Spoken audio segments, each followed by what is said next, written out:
move on to Prince William now. And he's been speaking about the trauma he often faced as a helicopter pilot. Rebecca, what can you tell us about this?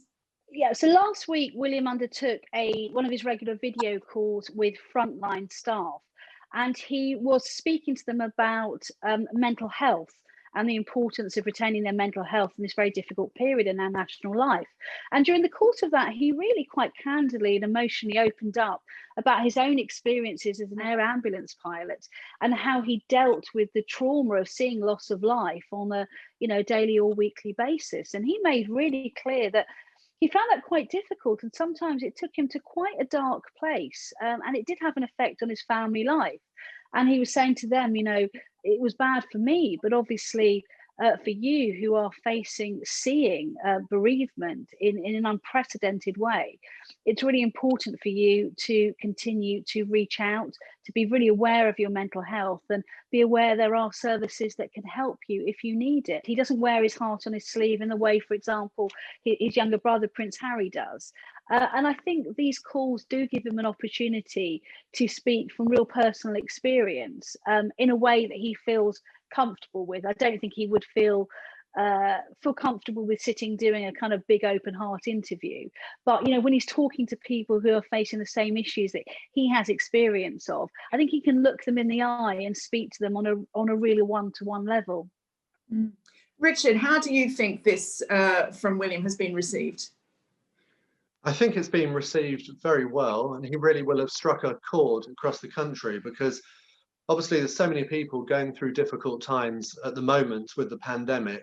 It's not just frontline workers, emergency workers of the type that William was discussing it with, but everyone who's lost people or who's suffered illness. I mean, my goodness, just watching the television news in the evening can leave you feeling very low. So I think it is kind of reassuring, and he's providing a very useful role in talking this way. Angela, you've been following the royal family for a little while now, shall we say, and their attitude to opening up on these emotional topics has changed so much. Has that surprised you over the years? No, I've watched it happen, really. It's been fascinating. I think it began when William was rather disappointed that he was an heir to the throne, because he wanted to have a bit of a private life.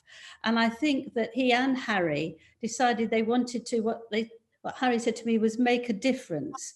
And they didn't want just to go and cut ribbon and be a name on the top of a piece of paper of a charity, note paper. They wanted to do something really worthwhile. And with Kate there, they really thought very hard and decided that they wanted to help people. And it came out with the mental health campaign that they did. And I think it was very important that way they feel they're really achieving something. Kate's got this, children, tiny children, the first 5 years, to make sure that they are looked after and cared for, helping mums. It's a huge different way of dealing with things. The sad side of it is that lots of charities will lose them because they can't do everything. But on the positive front, they really know what they're talking about. They study it, they research it, and they can make some very, very helpful comments and responses to people in trouble. What do you think the Queen thinks of this shift? Because I think we've heard more from these young royals in the last 5 years than we've ever heard the Queen speak personally on anything, really.